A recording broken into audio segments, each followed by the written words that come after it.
A Viking and a cat make a cheerful home. Mr. Jingle purrs as he hangs the lights so bright. Together they bring warmth through a frosty night. Garlands wrapped around the many wood beams. Viking munsel tunes while Mr. Jingle dreams. Wreaths and ribbons, all the colors do explode. A Norse Yuletide tale that will soon unfold. With a meow and a roar they spread the cheer, decking halls with hopes for a grand new year. Mr. Jingle pounces while the Viking claps. Christmas magic happens in their cozy laps.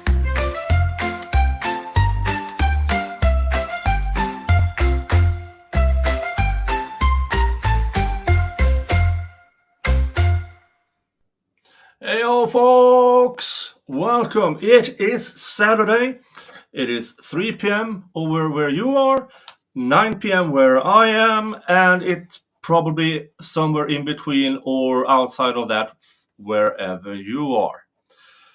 We are going to talk about Luigi Mangione, the suspected CEO killer. And we are talking about stuff surrounding it, and especially the waiver or non-waiver of extradition. There has been some interesting communications, or some, interesting, not communications, but people seem to be not really clear about, okay, what is going on here? So, to my aid, I have my friend, Attorney Extraordinaire. It's Steve Gosney! How are you? Good to see you, buddy. You're my buddy, too. You're my friend, and my friend across the pond, the great Viking state of Sweden. My battle axe defender, Viking defender of all things good and just. And basically a brethren, right? We each have our own spheres, but they intersect, and it's like we have that mutual respect. So thanks for inviting me on. No worries. This is a subject I wanted to go into, but there's a lot of misinformation, weird information, and so I wanted to get my little corner of it with facts. Right. Well, I'll say I've had, one of the reasons I actually kind of whispered in your ear and said, this is something I've had several groups of people who I know who know my background and everything, who've asked me, who've approached me and said, what are your thoughts on this case? So people are very interested in what I have to think about this. So it's like, I was like, wow, that usually doesn't happen. So this is one that people are interested in. So I thought, well, let's do a show on it. Right? Yeah. And I'm staring right at my camera, but somehow it does. Whatever. Now I have my screen over here. I have you over here, and maybe if we do it like this, because then I can look at that in that direction. Yeah. And now I'm the Swedish guy. You see? Yeah. Oh, yeah. Let's go back.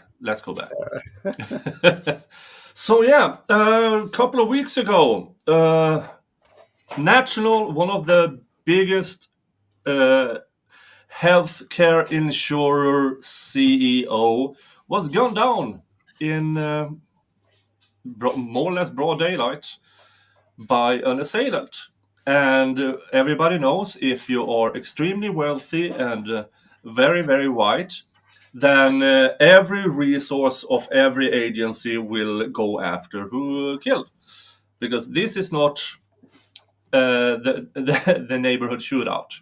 Now resources come in. Well, it is unusual what was going on. The fact is, it was on video. It was clearly a targeted assassination. Somebody has a gun with a suppressor on it, which is always very James Bond. You have the mask and the thing. It looks like some kind of professional hit job. That the target is not some random guy, but it's in fact a CEO of a major healthcare organization. So it's got every little bit of ingredient that titillates the mainstream media and people generally, right? Yeah. So fair enough. And I mean, I won't go in too much about things I think is weird, because as expected, a lot of misinformation came out. I have probably seen 4 or 5 different versions of the so-called manifesto. Oh I yeah. have, yeah, Well, and it's a one-page written thing, yeah, really a manifesto. A manifesto is like, uh, uh, right, I mean, it's like the breaded, unbreaded thing, or it's like the Unabomber, or, a mm, manifesto is like a statement of, I'd say maybe it's if it's a written statement about a pre-written statement about the shooting and about motives, but it's mm, only like one page. I read the whole thing. I was like, that's a manifesto? I don't think so. yeah, and just now, a lot of grifters immediately came out with their own versions of it. They added, they took away, and yeah, so. As I usually say, until and unless it's presented in court, I'm going to treat it as okay. That's information. We will see, Right. because And, so let's talk about that for a second, because this is pre-qualifiers. Clearly, we're doing a show on something yeah, that is unfolding. We have a present state of information. Obviously the proof, it has to be beyond an exclusion of every reasonable doubt by legally admissible evidence. All right. yeah, So, and that's what they have to prove in trial, that the guy mm, is guilty beyond reasonable doubt. Now, that being said, we're just talking heads right now. We're commentators, and we mm, have the best information we have in front of us. So our job is to kind of come to conclusions, jump to conclusions, and talk around it. mm, And we can talk about the weightiness of different evidence and possible problems with that evidence. But mm, he's innocent until proven guilty at this point. yeah, But now we can talk, and now we're unfettered. Now we can move forward and talk about the case. yeah. Yeah. Now he went to a hearing, and on that hearing, sorry, is this piece of information. Let's see, where did I put it so I can read it as well. There it is. So this is a bond hearing or bail hearing. Well, more or less, this is the order from the bail hearing in the Court of Common Pleas of Blair County, Pennsylvania, Commonwealth versus Mr. Mangione. District Attorney Weeks and First Assistant District Attorney Smith and Counsel for Defendant Thomas M. Dickey. I don't know the exact pronunciation of that. Order, and now this 10th day of December 2024, this matter having come before the court relative to a fugitive from justice complaint. Well, everybody's a fugitive from justice if they are not apprehended on scene. So I don't put too much into that. The court, having advised the defendant in open court of his various rights relative to this proceeding, including but not limited to the right to be represented by legal counsel, and noting his representation by Attorney Thomas M. Dickey, and further advising him of his right to challenge his arrest by applying for a writ of habeas corpus pursuant to the Uniform Criminal Extradition Act. Aha, here we go. Now Yeah. we're talking. Yes. So here, let's just talk about that for a second. I'm a Florida lawyer, not a Pennsylvania or New York lawyer. But when I was with the public defender's office, we would get people who would challenge extradition occasionally. It's usually a routine process. People don't challenge it. However, sometimes you get somebody, maybe for various reasons, who says, I'm not agreeing to extradition. And in that case, they're like, and then the public defenders look around and says, well, you aren't? Well, why not? You should. What's the problem, right? But then they say, I don't care. I'm just not doing anything. And so they would call me, and I was kind of the fixer guy, who would come in and deal with the difficult cases when it comes to extradition. All right, because I was in appeals, but I also do trial stuff, and a writ of habeas corpus is an appellate document. And so I would handle Florida, in our jurisdiction, Florida extradition requests for our defendants. And it was part of this thing called the Uniform Criminal Extradition Act. There is something called the ALI, the American Law Institute, that promulgates basically statutes that are model statutes. And you notice it says uniform. Well, so this is something that is basically every state, I understand, now my understanding is every state adopts the same language for extradition. So each state has the same basic criteria for extradition. So I'm familiar with Florida statutes, but it should be substantially similar to Pennsylvania's. Yeah, I mean, it makes sense because extraditing people between states should be in uniform so everybody knows what how to deal with it. The same when it comes to extraditing people from other countries.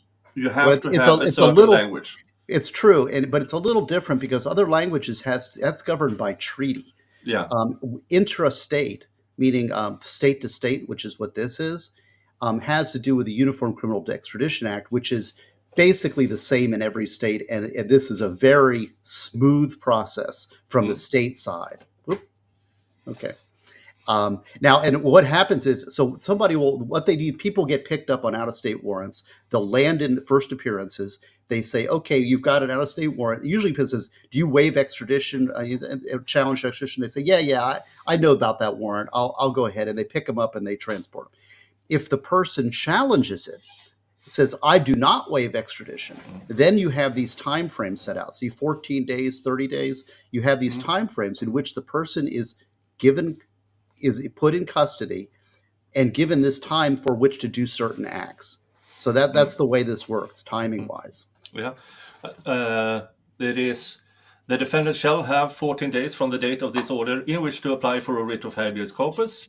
The Commonwealth shall have 30 days to obtain or procure a governor's warrant.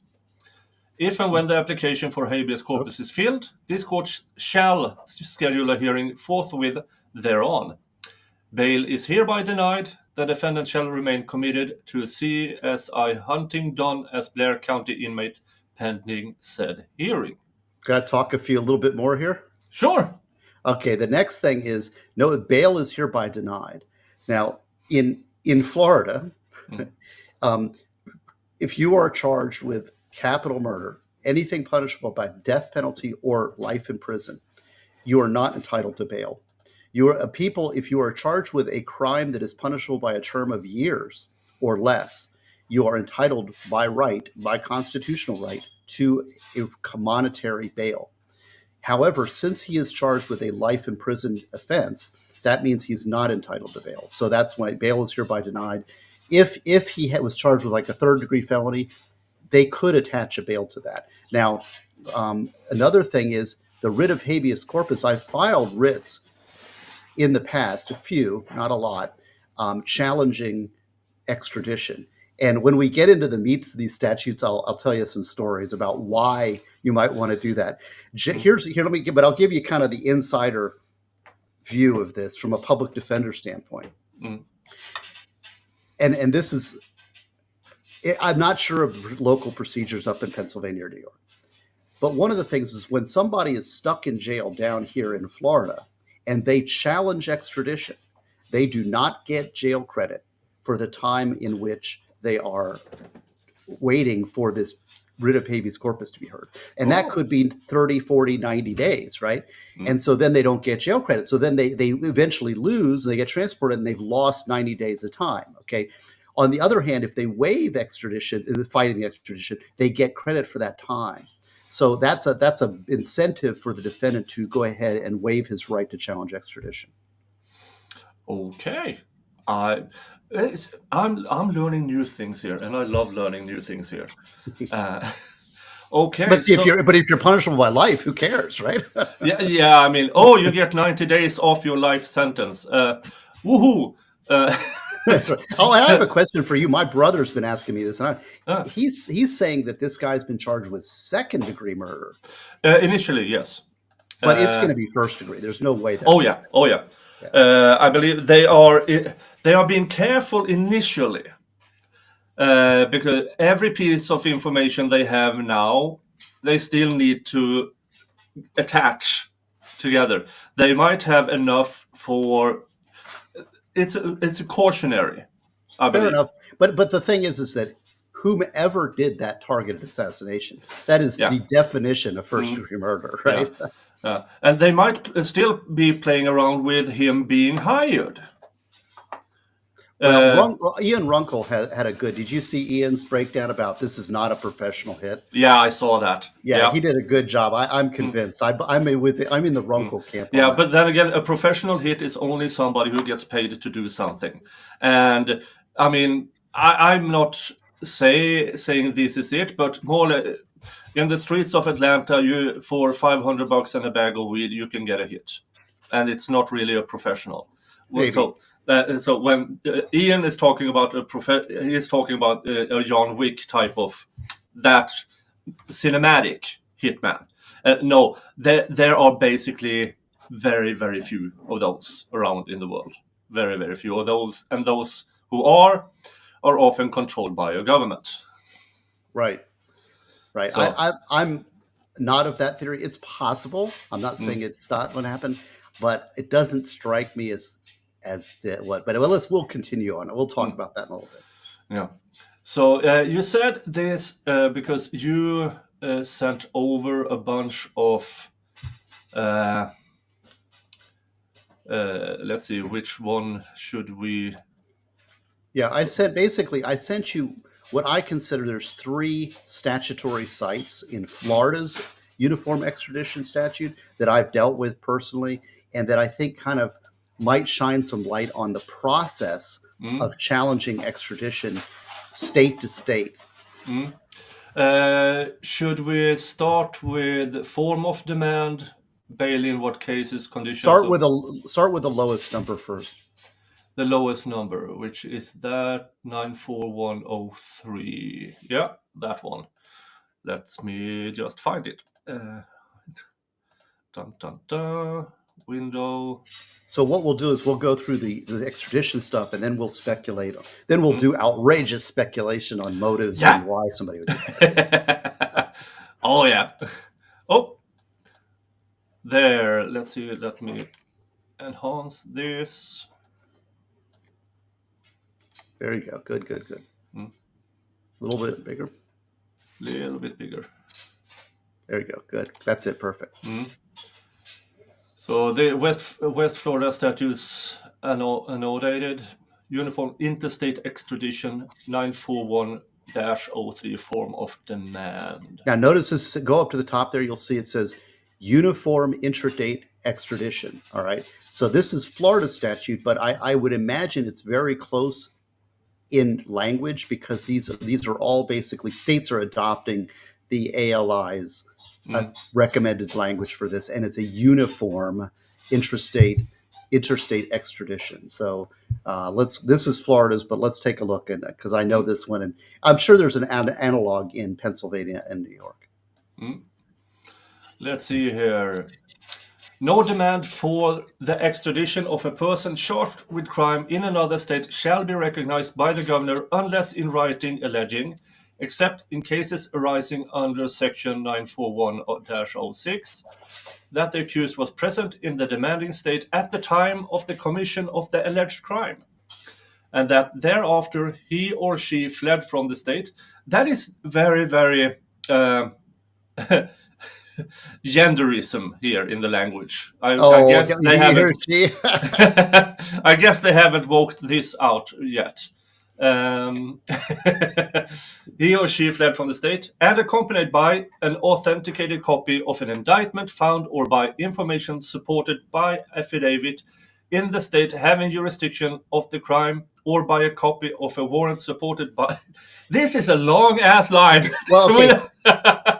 There's ways to read these statutes, and I taught this actually in the American law courses. I'd break out a big nastygram like this. But what this is doing, this is saying that in order to extradite, the state that requests the extradition needs to fulfill certain requirements. And what are those requirements? And it lists it here and it links those requirements by ands and ors. So when it says is, okay, you can't be extradited unless, and then here's the requirements. It says the accused was present in the demanding state. So you'll have a written document from the state demanding saying, so-and-so John Smith was present in the demanding state at the time of the commission of the crime. And number 2, then there's going to be line 2. He or she fled from the state. and then there's going to be an attached authenticated copy of the indictment. Here's the indictment or information charging that. Now, they probably charge him with second-degree murder because they can do that by information in Florida and not indictment. First-degree murder requires an indictment. So that expedites the extradition. So they just sign an information. But see, then, so what you got is you have an allegation, one, an allegation two, you have an attachment, and then it gives all this, or a warrant, or this, or that, or these. Right? Yeah. So go ahead and keep reading. But that's what you're seeing here. These are requirements upon the demanding state to what they need to allege in order to get extradition. Warrant supported by an affidavit made before a committing magistrate of the demanding state, or by a copy. You got to emphasize these ands and ors. Or right. By a copy of a judgment of conviction or of a sentence imposed in execution thereof, together with a statement by the executive authority of the demanding state that the person claimed has escaped from confinement or has broken the terms of his or her bail, probation, or parole. The indictment, information, or affidavit made before the magistrate much substantially charged the person demanded with having committed a crime under the law of that state, and the copy of indictment, information, affidavit, judgment of conviction, or sentence must be authenticated by the executive authority making the demand. Okay. So now, as an attorney challenging extradition, what you look to are all of these things fulfilled? So, for example, what if the indictment or information is not authenticated by the executive authority making the demand? So you can challenge with a writ of habeas corpus. You can say the paperwork is not proper because it was not authenticated as is required under the statute. Now, it's a stupid ministerial act, but that's the kind of thing that you can challenge. Okay, what other things? What was alleged here is not a crime. Okay, you could say or you could say they did not attach the information or indictment. That would be a fatal flaw in a request for an extradition. So these are technical things that are easily fulfilled by the state. However, if the paperwork is not in order, you can challenge extradition. But when you say that, it's like the defendants go, well, then I'm going to challenge it. Yeah, but the things that the state's required to do are so ministerial that it's pointless, really. But that's what it is. Okay, what the demands here can be fit in one piece of paper. Well, here's what actually happens. There is an office up in Tallahassee in Florida. Okay, whenever there's an extradition request and somebody challenges it, they have some lawyer working for the state whose job it is to get that governor paperwork straight. And so when you get a challenge, all they do is it hits their desk and they just go through and they get the indictment, they get to put it all together in a big packet and they mail it in and it goes there and it's all fulfilled. There's nothing you can do about it. So that's what happens. Bureaucracy. You know how the bureaucracy works, right? Yeah.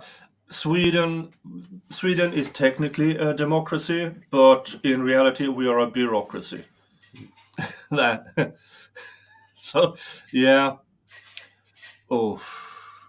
Okay, so we got that one. Do we have any questions, class, on this one? We can move to the next one if you want. But is there any questions on this? Let's see here. Dave says, I feel like the origin of the statute goes back to when certain individuals with certain tones in their skin will escape and flee to northern states. No, I don't think no. No, it's just a uniform. This is developed. A lot of these uniform statutes were developed in the 60s and the 70s when there was a big kind of revolution in American law.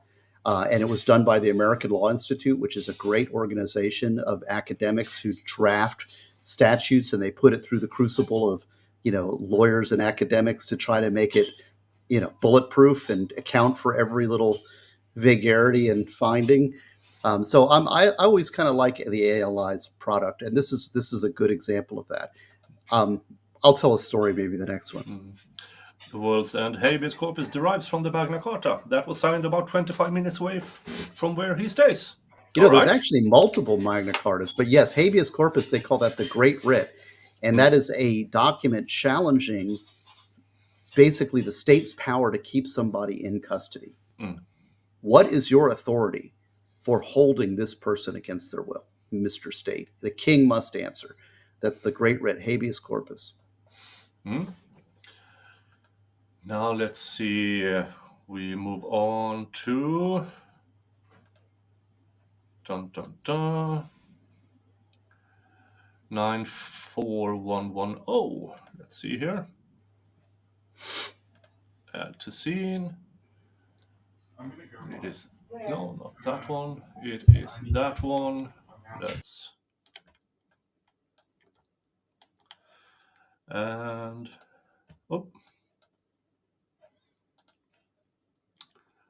West Part 1 Uniform Interstate Extradition. Yeah. West FSA 941-01. Rights of accused person. Application for writ of habeas corpus. No person arrested upon such warrant shall be delivered over to the agent whom the executive authority demanding the person shall have appointed to receive him or her unless. Oh, it's an unless in the middle here. Unless the person shall first be taken forthwith before a judge of a court of record in this state, who shall inform the person of the demand made for his or her surrender, and of the crime with which the person is charged, and that the person has the right to demand and procure legal counsel. And if the prisoner or his or her counsel shall state that he or she or they decide to test the legality of the arrest, the judge of such court of record shall fix a reasonable time to be allowed him or her within which to apply for a writ of habeas corpus. When such writ is applied for, notice thereof, and of the time and place of hearing thereon, shall be given to the state attorney for the county in which the arrest is made, and in which the accused is in custody, and to the said agent of the demanding state. There's a lot of shall here. Yes, but here's shall. Shall. But what that means is let's talk real language here. So when there is a demand, from some other state, you have a right to challenge the extradition. And so what happens is the person's brought to first appearance. So they're picked up on a warrant. They show up in front of the judge at first appearance, and they are notified. You have an out-of-state warrant, right? You have the right to challenge that warrant. You have a right to an attorney. If you wish to challenge the warrant, you must file a writ of habeas corpus within a certain time, and we'll appoint an attorney, or you can waive. So that's all this is saying, is basically codifying the Great Writ and a process by which it is effectuated. So that's what we're talking. It's just a statutory interpretation of a process by which the writ of habeas corpus can be accessed and somebody can challenge their extradition. So there's notice, there's timelines, and there's process by which this occurs, right? When somebody says, I want to challenge extradition, these things fall into place. Let's see here. And it continues. 2.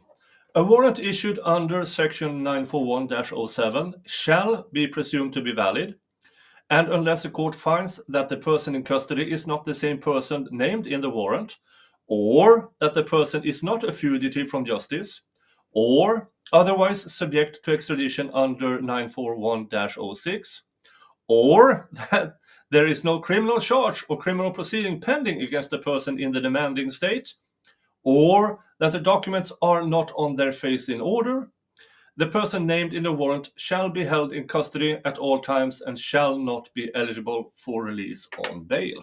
Okay, so let's talk about this one. So the I'm not the guy you're looking for is that is a reason, right? If your name is John Smith, how do you know that this is the right Smith? You can force the state to prove that you're the person sought in the warrant. And that's actually a pretty good one and a pretty important one, I would say. Now, there's other ones that, there's some other wiggles here, but the one that I've filed writs on have to do with the documents are not on their face in order. Okay. And I've had multiple, not too many, but, under 5, I would say, but I've had multiple challenges where the state's paperwork is just terrible. And so what happens, and the person says, I'm challenging this because I want to challenge it. And then Gosney goes and I look the statute and I make sure the statute's, all the paperwork is in order. And I say it's not in order. So I file a writ of habeas corpus within the 14 days saying your paperwork's not in order. It doesn't have this, doesn't have this, doesn't have this. And then what the state does is they go and send it to the bureaucrat in Tallahassee and the paperwork comes back in order and it's done.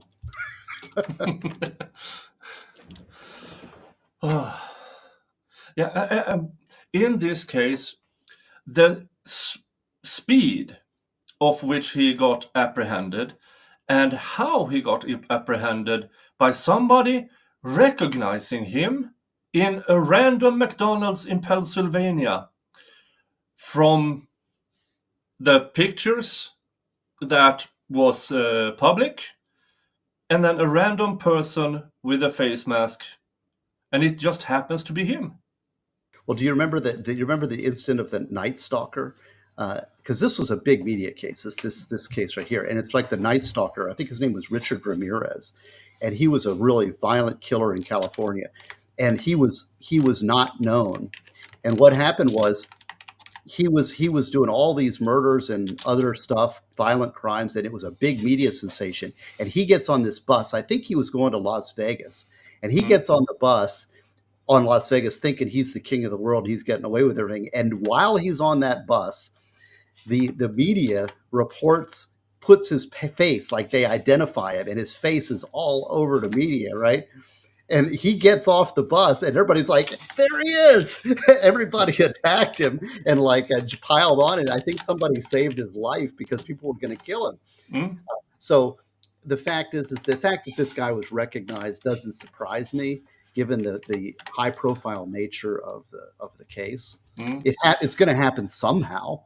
Yeah, but from what I gather, it was more or less the first person called in on.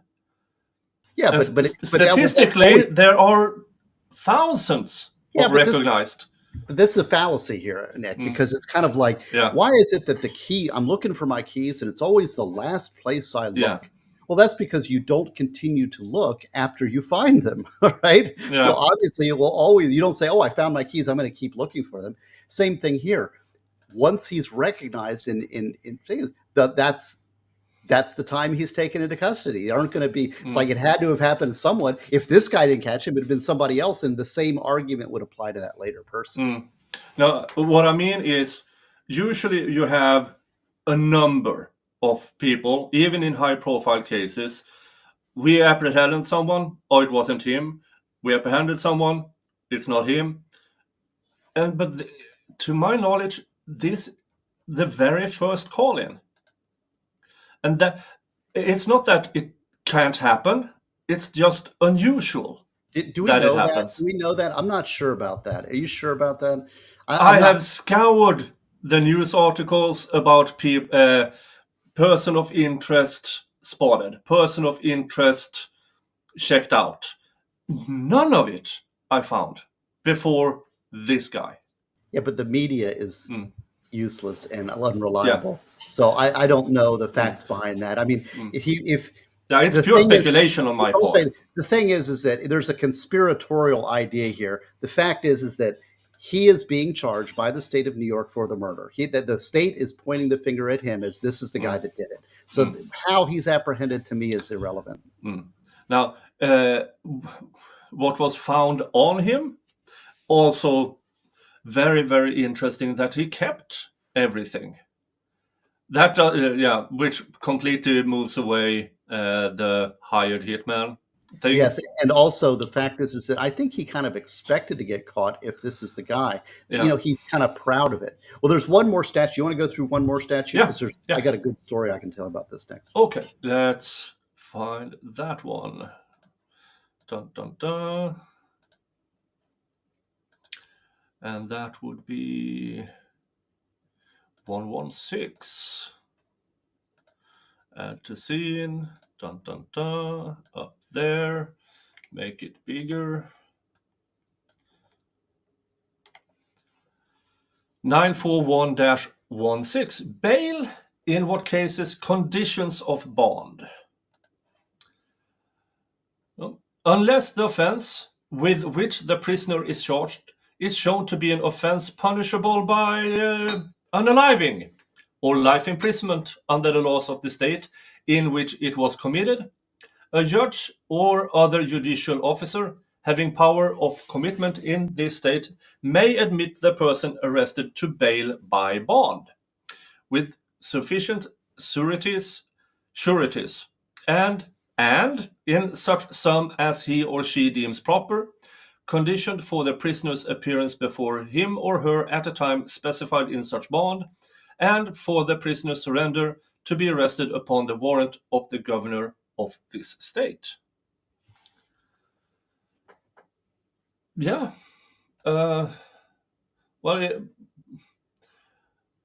This more or less means unless it's punishable by either death or life imprisonment, also known as murder 1 or maybe murder 2. Some states have life for. I can't hear you, Steve. Yes.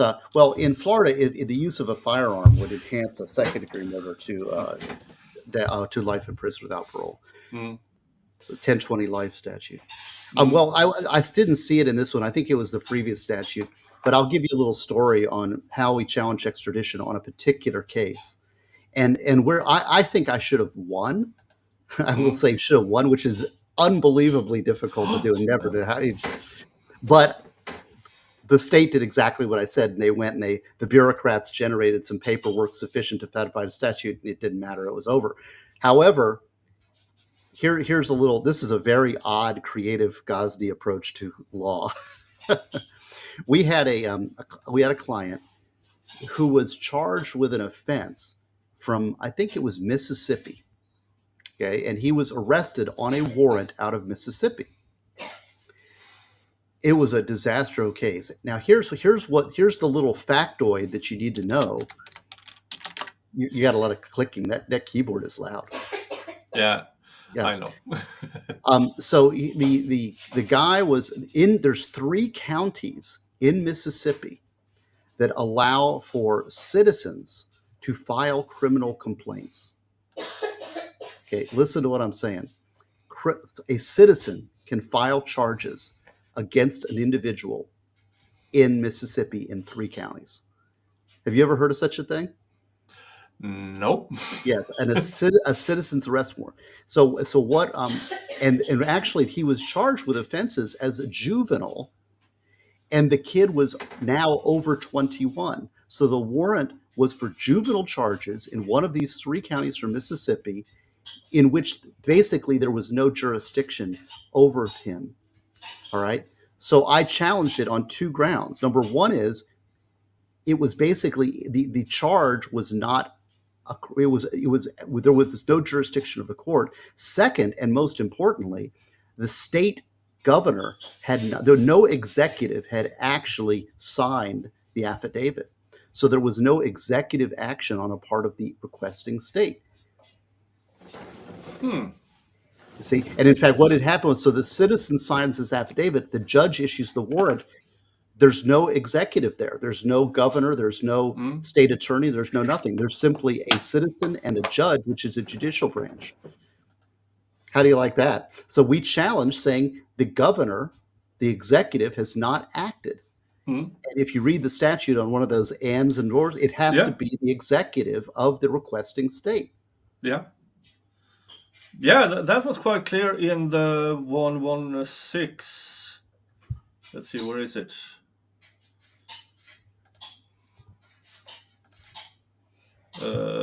Was it the 110? Let's see here. Was it already in 113? No demand for the extradition of a person charged with a crime in an... where is it? Where did it go? I think it was the previous statute. The requirements, remember, the requirements required executive action on the part of the requesting state. And so that was I think I had a really good argument there because technically it was not proper. Okay, so that's story number one.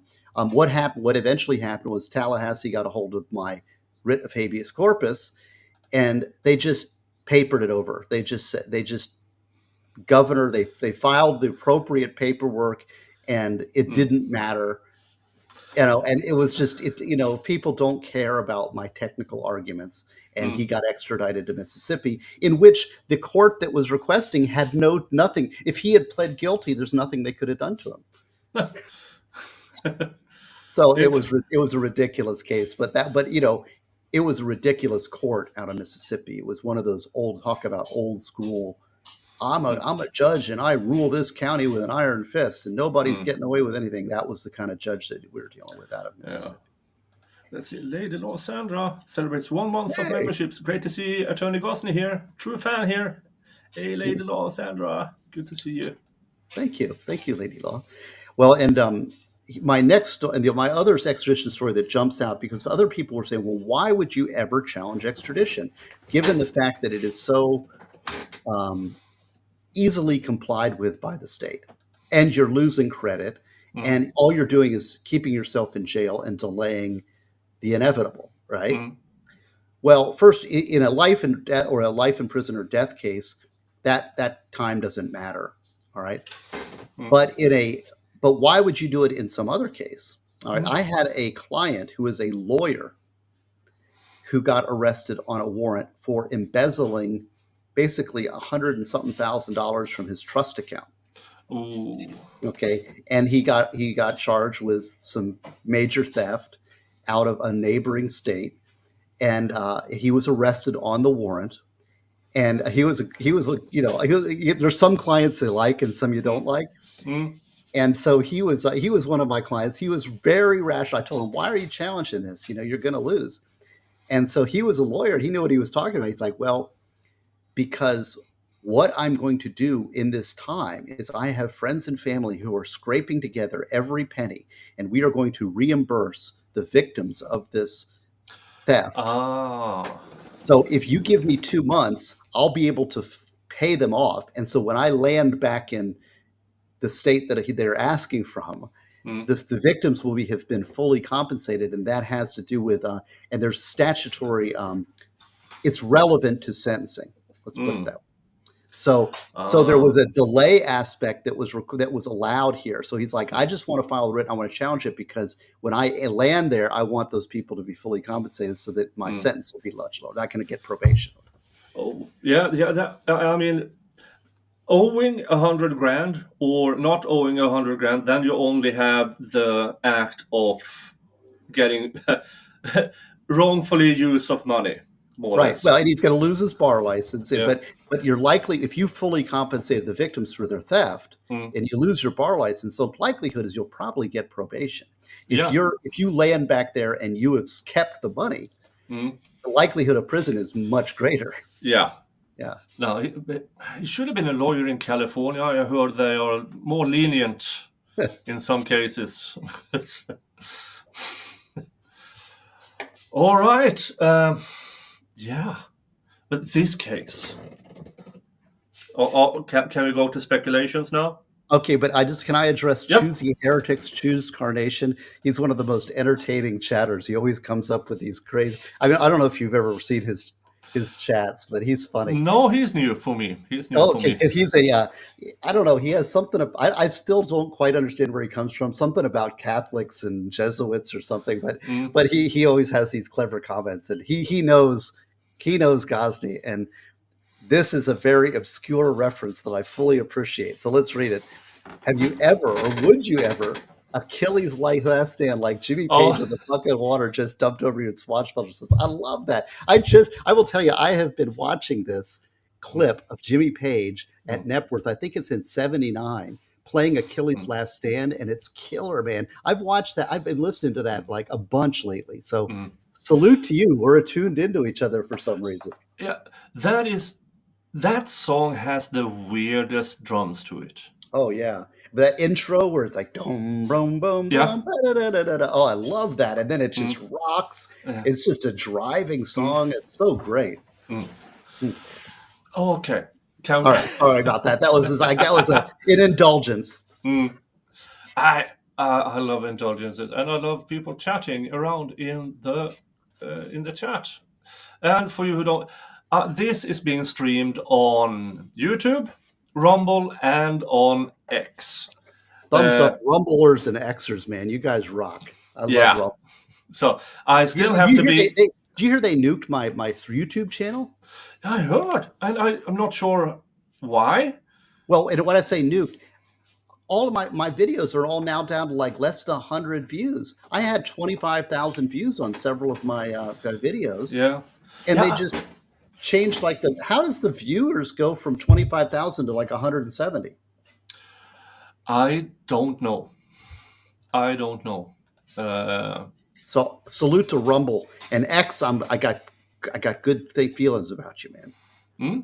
Okay. Yeah, I mean, you also saw that YouTube TV they increased their fees to $83 a month for YouTube TV, and I mean, are they really going to kick in the door for a future X TV?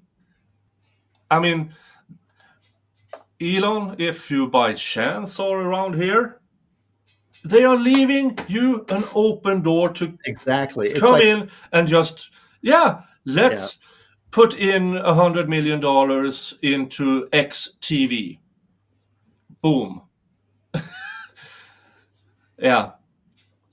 Oh, so they are. I don't understand some business like StreamYard. They sold the company to somebody and doubled the cost of having StreamYard, and it's getting worse. Hence, I'm now over at EV Max. Oh yeah, E- this feels a little different. We're mm, in, I'm used to StreamYard, so I'm getting yeah, used to it. I can't chat. Like when I type in you something, should be able to doesn't if allow you me. because you are here as a what I can type it, but then when I hit enter, it doesn't do anything. that's So strange. You should be able to. I don't know. Anyway, enough Mm, insider baseball. mm. Well, you can do the pop out chat over at YouTube and write directly into it, that one. So let's get into the rank speculation and Yeah. First of all, first of all, everything happened so fast. Now, that's not unusual if you have a lead to begin with. How did they have a lead to begin with? That is one of well, my main okay, questions. okay. Let's talk about that because Mm, to me, there's a shooter in a hoodie with a mask and all this, and he mm, shoots. There's obviously a vicinity, and then he flees. mm. First thing they're going to do is they're going to pull all the surveillance Yeah. cameras in that area. They pulled some. There's some shots. There's some shots of him at banks or in hotels and different stuff. Shots of somebody that resembles that Mm, person. Okay, now that I expressed some skepticism mm. about the whether or not that's the same person. There's an eyebrow issue here, and Yeah. there's also he's wearing a different jacket. Now, Yeah. the eyebrow issue is more important because to me you can change your jacket. Mm, But there's a timing question. So that's number one is that the person identified? Well, maybe, but remember they only need probable cause. mm, Probable cause. So there's that, and so this guy may have been on the radar on other things. Maybe he has issued threats previously. So when all of a mm, sudden he's shown and there's a name pops up, and then this person shots up, maybe these things there's more that they mm. know that Yeah. we don't. Yeah. Because what they showed in Pennsylvania, have very little to do what is going on in New York. They have probably enough for an extradition, but they don't want to reveal too much either. Not because they are still at murder too. They're probably still investigating. Okay, how do we get to murder one from here? We need more evidence. So while they are waiting for the extradition, they can continue with the investigation. But I do agree that unibrow thing, because I've seen explanations. Oh, it was a week later. Unibrows grow out in that time. No, they don't. Yeah, more No, they don't. Yeah, the fact that it's not that it was unibrow and then shaved. It was shaved and then unibrow. Yeah, so the fact it's the other way around. Yeah, which means it has to grow in that short period of time, which I'm skeptical. But the thing is, this resolution, you don't know the resolution of the camera. Maybe they have a video, maybe they have a sequence. I don't know. I'm just saying now. But let's how they found him. Let's kind of leave that aside as an interesting speculation. There's probably a lot that we don't know that's kept internal. Is this the guy? Well, let's take the state's word for a moment and think that this is what he's captured. He has a gun with a suppressor on it. It's maybe an unregistered suppressor. He has clothing that matches to it. And then he has a manifesto, which, if you read it, is an admission. And he also has a very an ideological purpose behind it. So he is driven ideologically to assassinate this healthcare person, and it's consistent. He has a modus operandi. He has a reason to commit this murder. So those things together now, and there may also be touch DNA, maybe on the shell casings. Who knows? There may be other bits of evidence that are present here that we aren't aware of. Now, about the DNA, the claim is they saw him in a convenience store buying a bottle of water and some candy, and then they tested the candy wrapper. And I was thinking to myself, how did they manage to get the DNA analyzed, sent back with a positive in just a few days? Well, and how do you link that to the shooter? I'm very, and that's half a block away in New York. But we don't know. Yeah, there's so much we don't know here. But let's assume that exists. And so if we have DNA at the scene, at the crime scene, with his DNA is at the crime scene, that is good evidence. Now, we can challenge it. We can say it's not sufficient. We can say touch. There's reasons. However, the fact is, this DNA at the scene shows that there is some connection of him. And then when you have the manifesto, I would just say instead it's probably a written confession. I would probably say that more. It's not really a manifesto. It's a purpose. It's a purpose, and the purpose that he has, and that's what's most interesting to me, is that he is basically he was a valedictorian of his private high school. He spoke. I watched his valedictory speech. And he's very intelligent. He went to, I think, the University of Pennsylvania, which is Ivy League. He is very well educated, comes from a very wealthy family in Baltimore. So why would somebody like this commit first-degree murder against a healthcare executive? Ideological, left-wing ideological poisoning. Because all these professors, he had a professor at University of Pennsylvania, there's a professor coming out defending this murder, saying, oh, well, these healthcare executives deserve it. Well, what if he, as this brilliant guy who's obviously in with the professors, believes what they're saying and says, yes, the only thing to do is to kill. And then you have the back surgery after a surfing accident. That sounds to me like a defense argument more than a state argument. Yeah, I would agree. But also he had that surgery at, I believe, 24. And if that was not a complete success, let's call it that, and he was in this pain all the time, he was still if I remember correctly now, because I saw this from on a Twitter thread, that he would still be under his parents' insurance. So if that was somewhat botched, he had coverage to correct it before age of 25. And he wasn't even insured at that company. So why this guy at a company that didn't even insure him or his family, allegedly? Well, ideology, because he's striking out against the system. It's a Marxist us and them view, and if you look at the guy that was murdered, he came from very humble beginnings, came from a very small town, had a family. We're targeting people because of their job, because it's like these are disfavored jobs and these are favored jobs. It's a Marxist view. And what I mean by Marxist is like there's oppressed and there's oppressors. Well, how are we going to define oppressed and oppressors? Everything is divided into two. Well, I'm a victim and you're the oppressor. Well, in this case, we're going to apply that to jobs. So in this case, the healthcare executive is the oppressor and the person receiving healthcare coverage is the victim of that oppressor. And therefore, in a Marxist worldview, we need to bring down the oppressors. Now, I don't agree with that, but sadly, that is a substituted value system. We have lost our faith, we lost our religious moral upbringing. So what moral structure substitutes for Christianity or whatever your religion is? Well, Marxism. And you see that in many, many cases.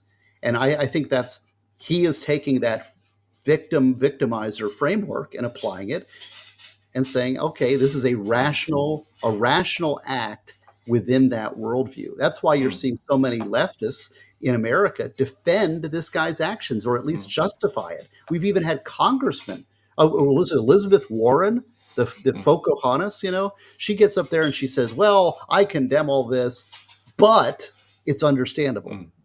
Yeah, I'm just amazed by the hypocrisy of American Marxists, because Marxism or the variations of it, communism can only thrive within capitalism, because once communism gets power, then everybody is oppressed.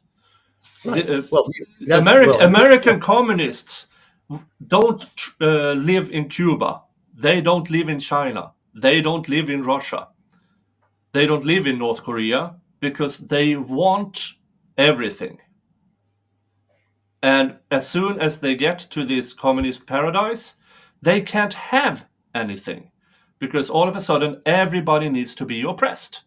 But you are just pointing out the fundamental flaw of the communist worldview and the Marxist worldview, and that is that it's an ideology. It always leads to practical destruction and mass murder, and death and misery. Now that is the demonstrated fact. But the problem is this is ideology, and Marxism plays to the inherent flaws of humanity, that we are fundamentally jealous, we are hate-filled, we have all of these, we have negative emotions. Jealousy is a primary one. And those are weaknesses within humanity. And Marxism builds on those weaknesses. It plays into those things. And so that's where you're looking at it from a rational view of somebody looking at it like, well, objectively, every time Marxist is applied on a national scale, it results in mass murder and death and destruction, which is correct. But then the Marxists would come back and say, well, of course, it hasn't been truly applied, right? They have tried for 120 years now, and they are still trying. And that is why a Marxist or a communist can only thrive within capitalism, because they then have the foundations of capitalism. They have roads, they have communications, they don't have to stay in line for food. Everything within a capitalist democratic state. Let's just narrow it in a bit. And it's hard to talk about these things generally, because I see somebody in the comments talked about Tim McVeigh making this us and them, and he was maybe more of a figure of the right. But it's the us and them dichotomy. It's the oppressor oppressed um, ideology that is the problem, and how you express it. I'm putting a label onto it, but what I mean is there's a really good traditionally Marxism, as in Marxist Leninism, communism, is traditionally proletariat bourgeoisie. It was a class struggle, workers, the oppressed versus the ownership class, which is the oppressor. But that has been transformed over time because obviously that formulation is flawed and failed. So that's like, okay, well, let's just take that and apply it to stuff like sex differences, or that men are oppressors and women are oppressed. That's the radical feminist view. Or, for example, race, that, brown people are oppressed and all white people are oppressors. Okay, that's a Marxist ideology that's grafted onto a American view. In fact, there's a it's not just me saying this, it's the leftists themselves saying it. The Weather Underground, if you know who the Weather Underground is, Bill Ayers and the look up the Weather Underground. Their manifesto, which was in '74, was called a Prairie Fire Manifesto. Prairie Fire Manifesto. It's a communist radical Marxist group called the Weather Underground, which was very influential in the leftists in the '60s and '70s. That the Prairie Fire Manifesto lays out the way for the left to destroy the United States, and that is to take the oppressed oppressor dynamic and apply it to sex and race. And that has been the weakness of the society of America, and that's the way they've been attacking this country for many, many years. So it's like through the racial weakness of oppressed and oppressor, and the sex difference oppressed and oppressor. Yeah, but I do believe now two middle-aged guys sitting here, but things have never been as good as they are now in the world.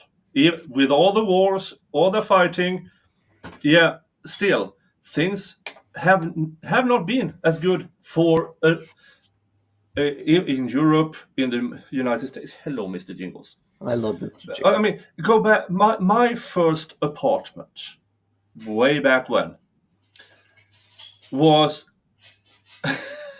we had every floor had a shared toilet.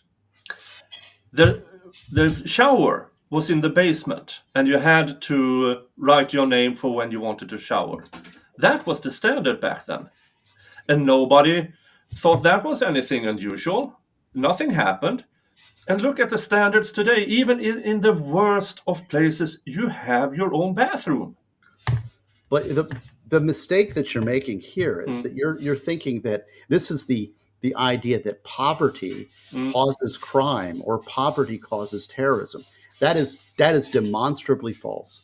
The fact is that during the Great Depression of the United States, the crime rate did not really change.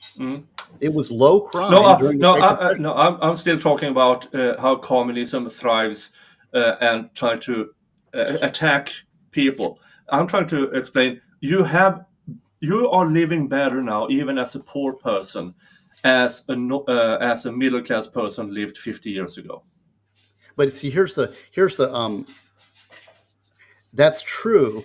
But what we're doing, people are struggling for meaning. And you've read Man's Search for Meaning by Frankl, and he talks about meaning is fundamental to man's need to exist, more almost as important as food itself.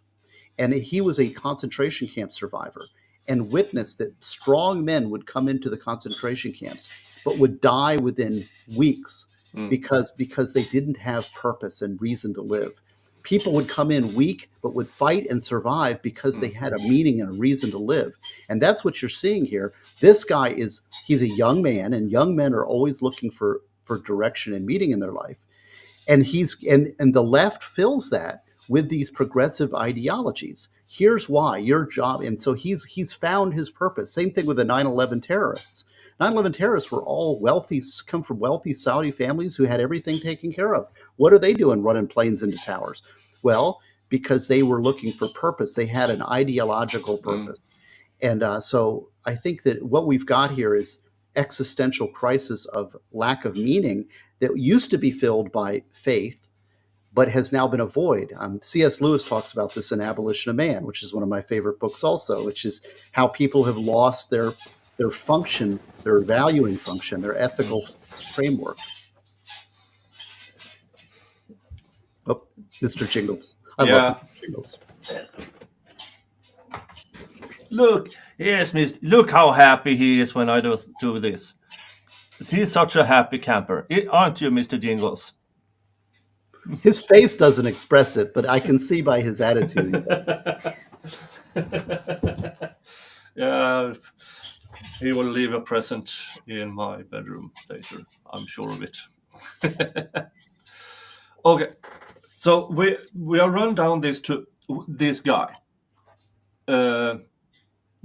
coming from a very wealthy family. We're all shocked. He disappeared out of sight a year ago or something, a year and a half ago, because he was out to looking for his Zen.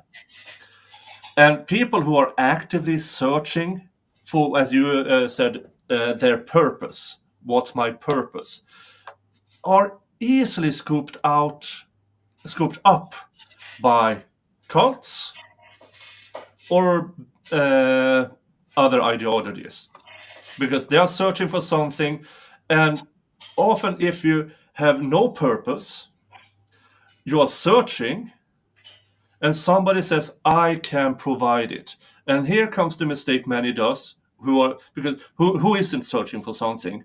But when you're searching for anything, then you say, oh, you have a purpose for me. Here is my life. That's an extreme danger. And we see it in cults. That is why cult leaders have cult followers. Right. And this is, ideas and thoughts and ideological ideas, these things precede action. So this is, and people throw around these dangerous ideas. Professors, our institutions, our educational institutions specifically, our higher education has been indoctrinated by hard leftists. And those people are propagating dangerous ideas. I'm going to say it in quotes.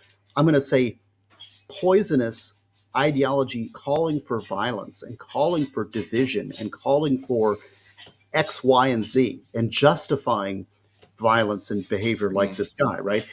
And the thing is, those ideas precede the act. The act doesn't come in isolation. Instead, you have this whole network of ideology that is instigating people like this. They are desiring people to act out like this, and they are desiring the crazy person to believe as a control to act on their behalf.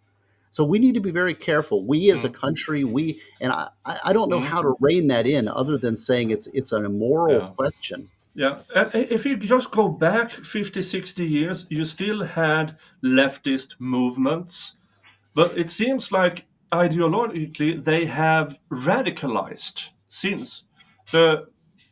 I just you have the letter from a Birmingham jail where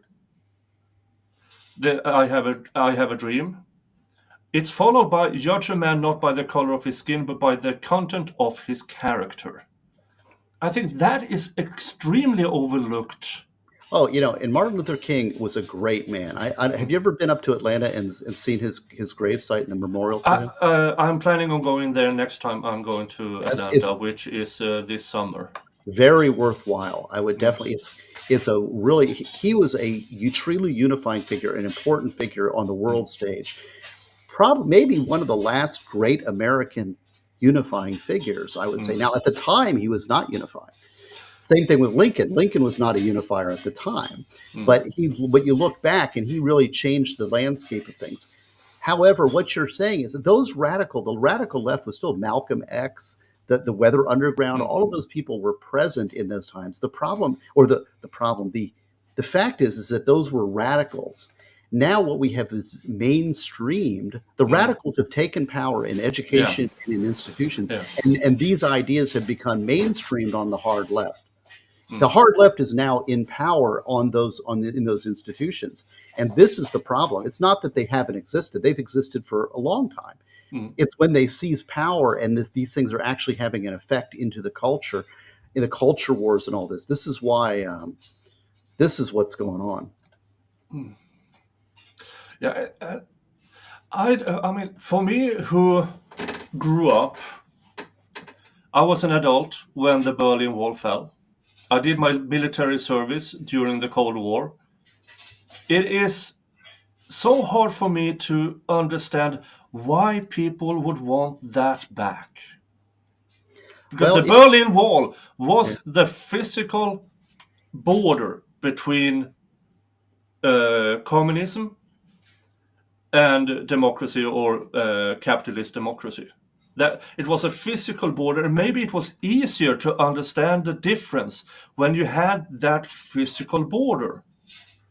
What is wrong and what is right? Because once you didn't have that physical border anymore, then you have to interpret the words that are spoken. Because the words that are spoken today are, I watch old from Honecker, one of the last ministers of Eastern Germany. Yeah, Eric Honecker was his name. Yeah, Eric Honecker. And Nicolae Ceausescu, former the Romanian leader. Right. Listen to their old speeches, and it's an eerily similar, just Americanized from what I can see from the certain speeches in certain universities in the United States. Yeah, it's the ideology. The ideology is very dangerous, and like I say, these battles, these are recurring themes across time. So we aren't just speaking.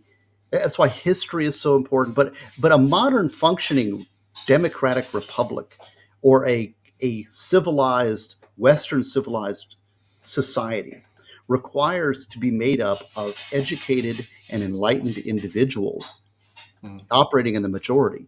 By taking over the institutions of education and by filling people's thoughts instead with knowledge, instead they fill it with ideology and use it as a mechanism for indoctrination.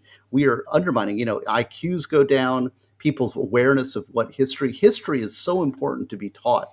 But yet when it's taught as a weapon instead of as an instructive tool, because these ideologies do cross times, and we're living in the present. It's like we haven't all of a sudden transcended these ideologies. These battles go on. And generally, I would say, as a conservative kind of guy, we see the state of man is fallen and it's flawed and is needing. We see that man is weak and needs checking, cannot be given absolute power, has to be checked, and they have to be divided in power. There has to be peaceful institutions for government, and that there is no utopia that can be attained. The problem is that the left seems to think that there's a utopia, that if we just get rid of all the imperfect people, then we will achieve some nirvana. The problem is that everybody's imperfect. That means everybody's in the target. But if everybody agreed with me, I've got it all figured out, and we just live. And the problem is these capitalists. The problem is these healthcare executives. The problem is, whoever your enemy is, you're pointing about all the flaws. Well, yeah, sure, human has flaws. They have flaws. This person's flawed. We're all flawed. But utopianism is a dangerous thing. Oh, definitely, because there is no such thing in this life. There is no such thing as utopia. I mean, it's like it's a fairy tale, but it's like listening to Cinderella. Everything works out in the end, but you never hear what happened after they got married. Right. Well, and the thing is, society, we can't improve things. We can make things better for the better. There's good choices and there's bad choices. There's directions. I'm just saying that if we made all the correct decisions, there's still trade-offs to be had. You can't have everything. We have to learn within the limitations of humanity. We are limited beings. We are not God. Yeah. But when you lose faith in God, now all of a sudden, well, why can't I be God? I'll choose to be anything I want. I can do anything. I can be anything. But society. But the thing is, reality will impinge on that. But we fight against it. We rebel. I want to be God. Yeah. we talked about poverty. We have so many examples of people rising from poverty.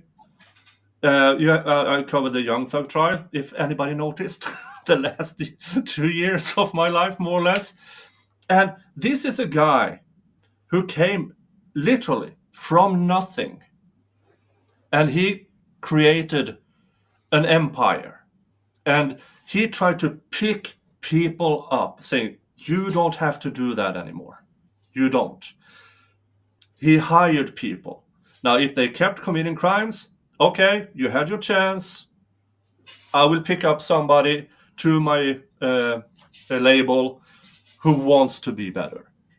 And all of a sudden, here comes the government. And they wanted to put Young Thug away for many, many years. Even though every piece of evidence in that damn trial showed that Mr. Williams, Jeffrey Williams, Young Thug, all he did was to pick people up to bring him along on his success story.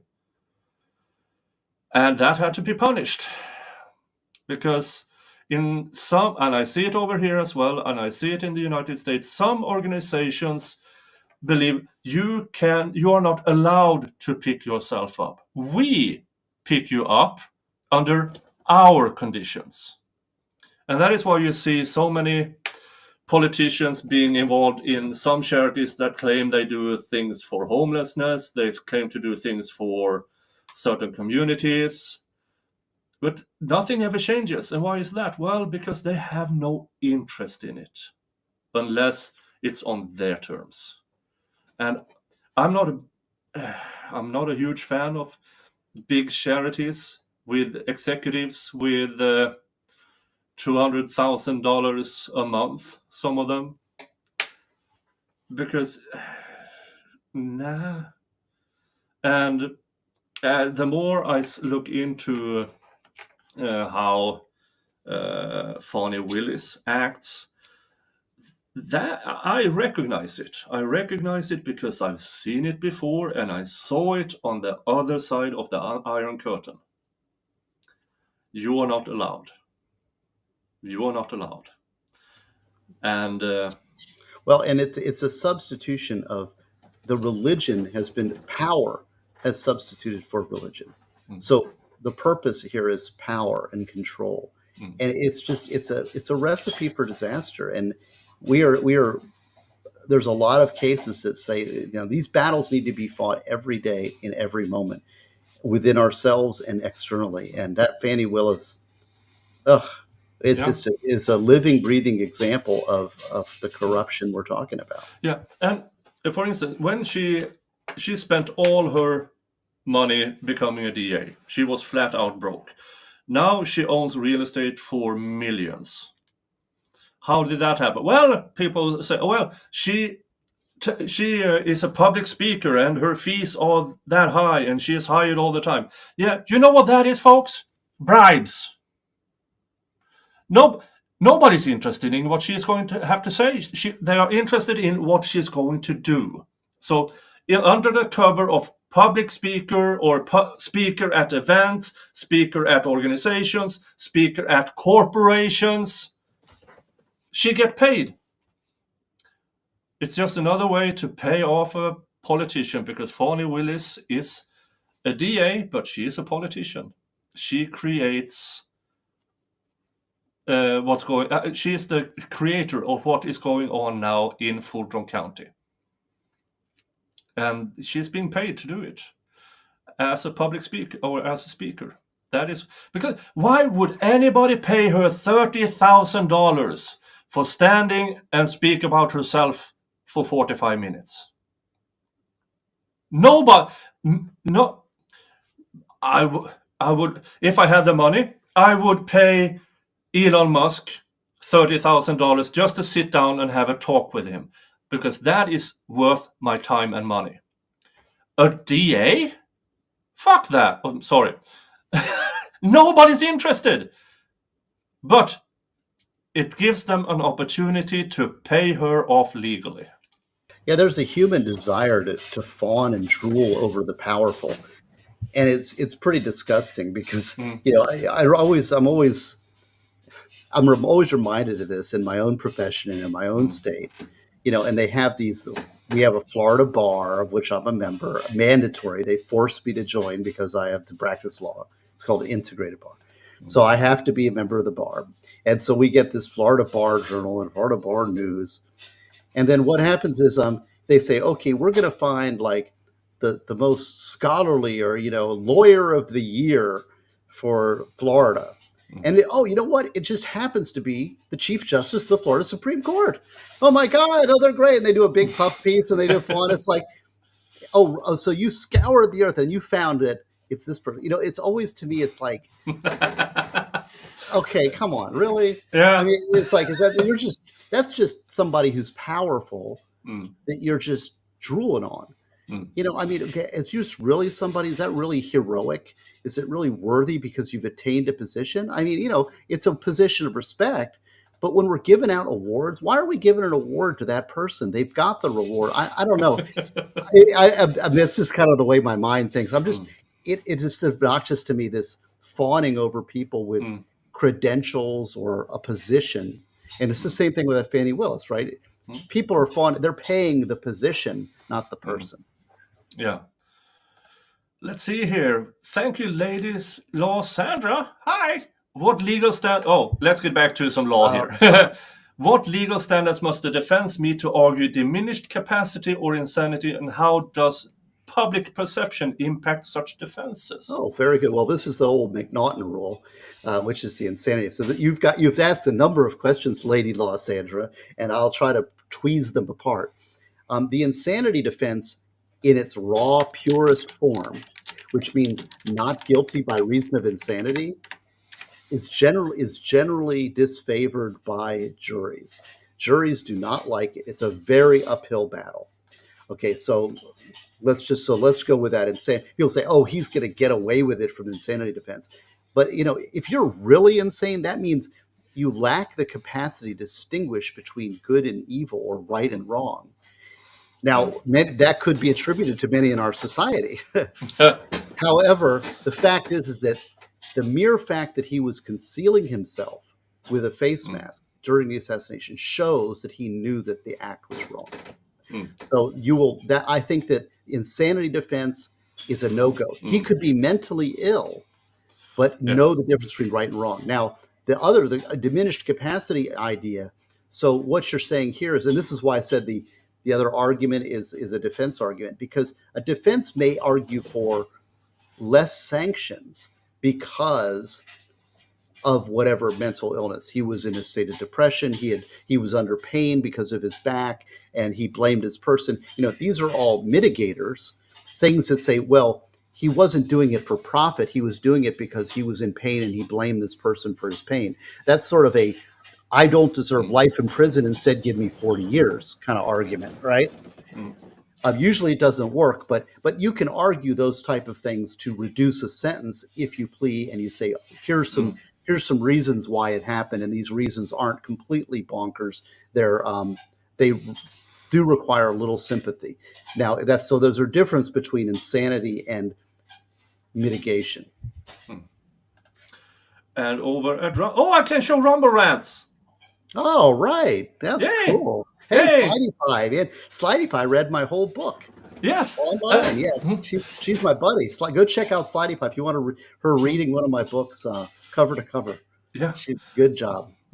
Slidey Pie for $2 Rumble Rant. I've always said that Gosney is one of the most decent men on the internet. Now Nick is one too. Oh, thank you. Yes. I try. I do my best. Well, we talked a little bit about this beforehand.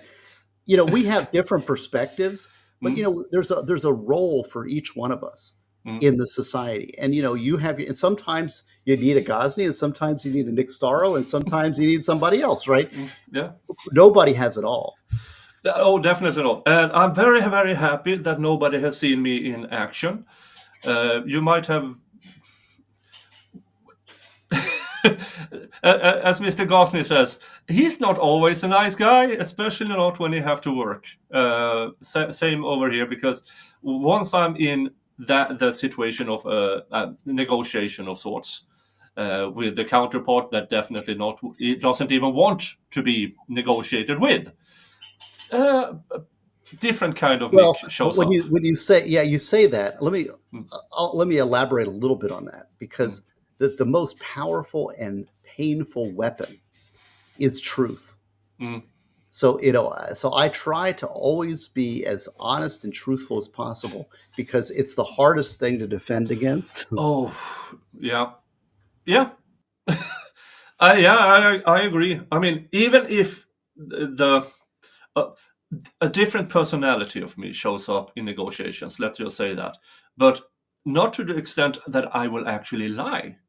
Never. Because it will come back and haunt me.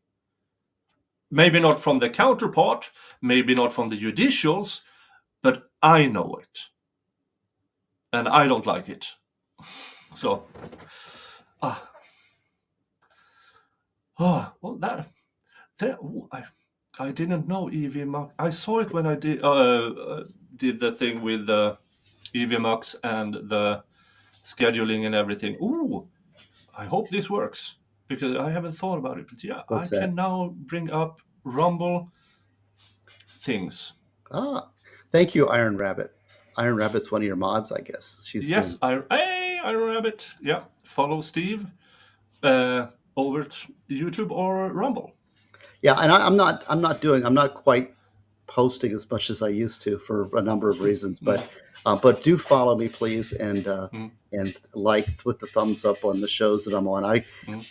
One of the things, Nick was a great supporter of mine during some trying times I went through, and so I'm not as present because one thing, I'm working so hard. Yeah, and I'm quite good at finding stuff out, and sometimes that is useful. I must say I'm actually really good at it. Hey, Well, I spent 3 years in the European Union as a documents analyst. I'm good at finding out things. And that skill set may come into play in the near future. Yep. And if anybody, what do you know? Over here in Sweden, you know the yellow cross on blue background. I am under the protection of the Swedish freedom of the press, which also have responsibilities, as in I can't reveal stuff. Well, I'll leave that to you. We all have our own worlds to play in, but well, what else we got to talk about? I've got some I got some things out here to do here, but if you have any other questions about this case, it's a fascinating case. It's really, really fascinating, because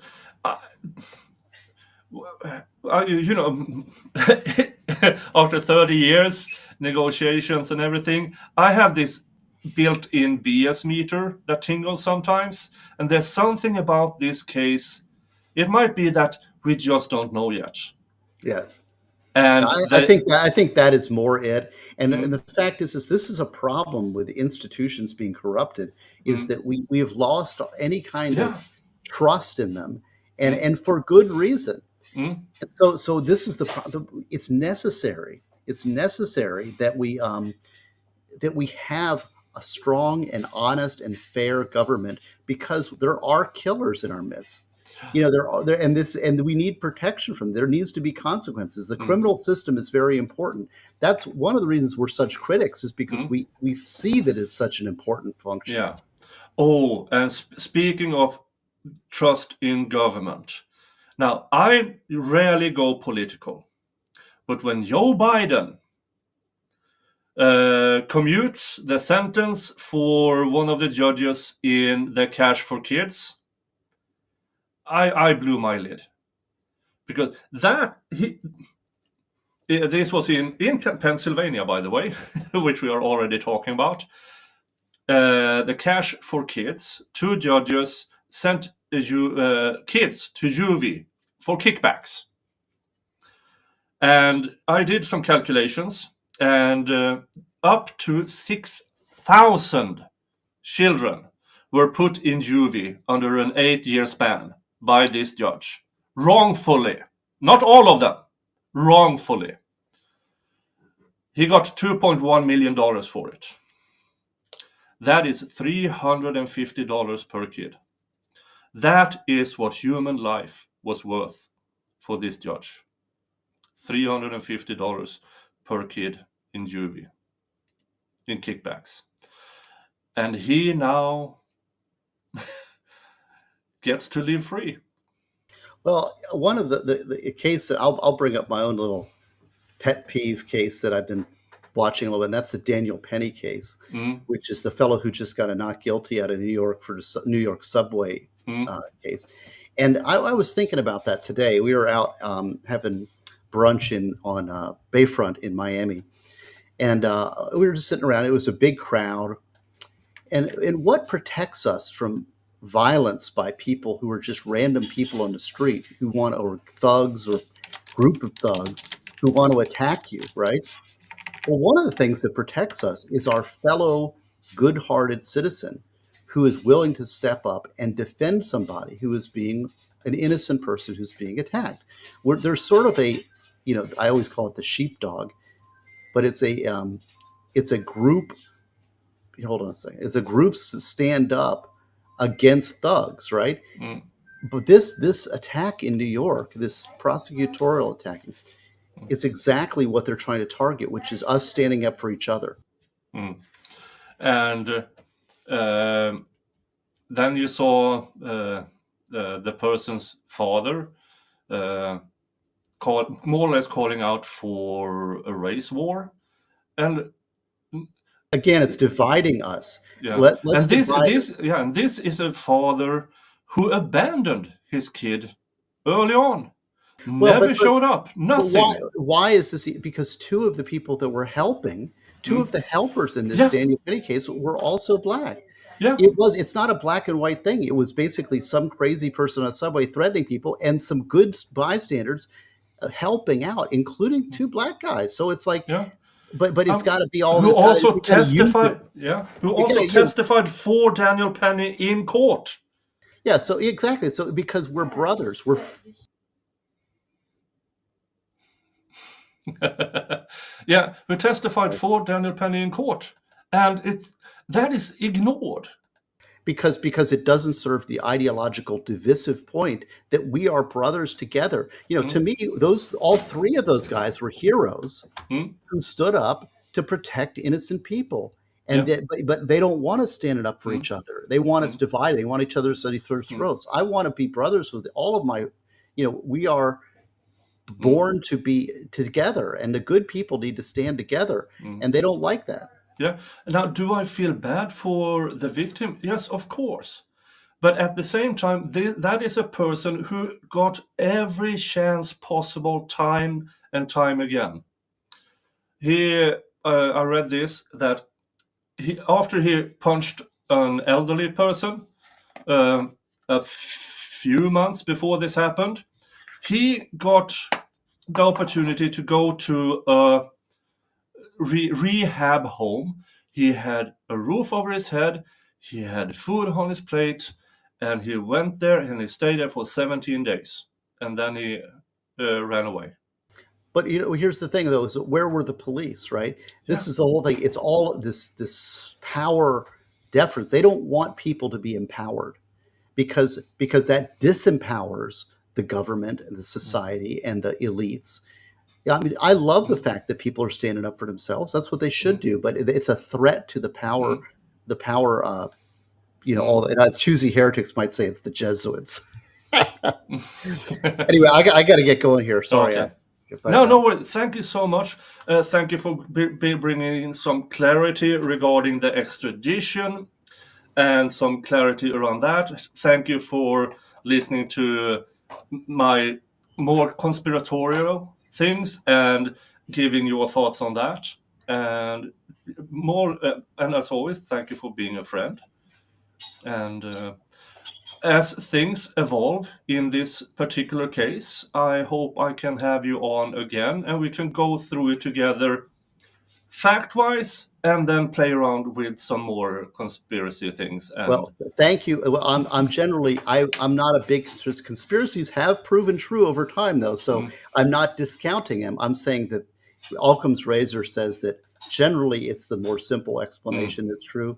But I remain skeptical, and I'm open to evidence to change my theories. Now let's just say that also I thank you, and thanks for not forgetting about me.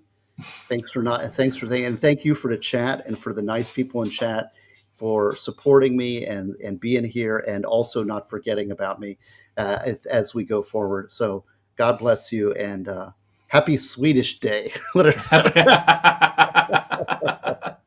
Thank you so much. Thank you, Steve. Have a good one. And so yeah, this was what the information, because the information about the CEO murder and who is apprehended is very limited.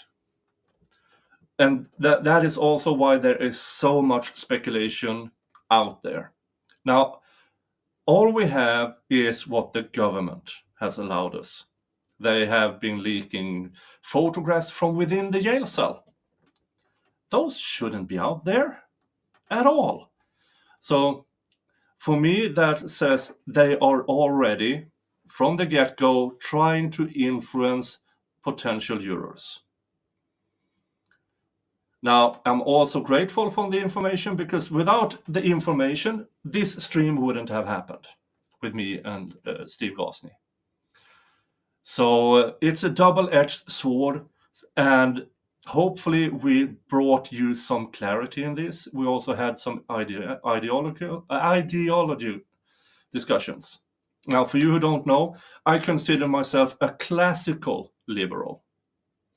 That is nowhere near who the twats in the USA who calls themselves liberals. Classical liberals is late 1800s type of liberalism, when people were actually liberated from oppression, where people weren't allowed to vote, when people weren't allowed to own property, when people weren't allowed to quit a job. When there are those are that's the type of liberal I am. I'm also a capitalist. So best of both worlds, so to speak. So, but that is all I had for you today, folks. And I have to say, let's see here. Thank you to K-Bear's mama, who became a member. Thank you to Lady Law Sandra. Thank you to Slightly Pie. Thank you to Iron Rabbit. And yeah, thank you for the monetary support, and thank you so much for the moral support, for showing up, for the views, for the thumbs up. Subscribe if you haven't yet, you know, all the YouTube and Rumble stuff. And again, thank you to Iron Rabbit. And thank you to Nick and Mr. Jingles for all the excellent coverage of trials. Thank you for being here, Iron Rabbit. Thank you so much. And with that, new members today, 6 of them. Yeah, for a Saturday, I'm happy. And honorary Viking of today is Iron Rabbit with a combined $20 in monetary support. So with that, dish, honorary Viking. But it is 11:15 over here. I am going to take a well-deserved sleep tonight. And Sundays, no streams, maybe a pre-recorded video or something like that. But Sundays are my day off. But everybody, thank you. Thank you for allowing me to do this. And from me and Mr. Jingles, hug your family. Unless your family's crap, then screw them and give your love to the people who deserve it. Have a good one. See you in the next video stream. Bye-bye.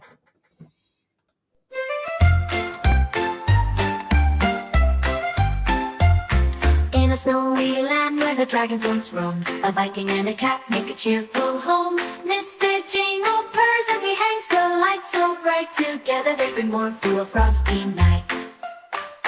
Garlands wrapped around the many wood beams.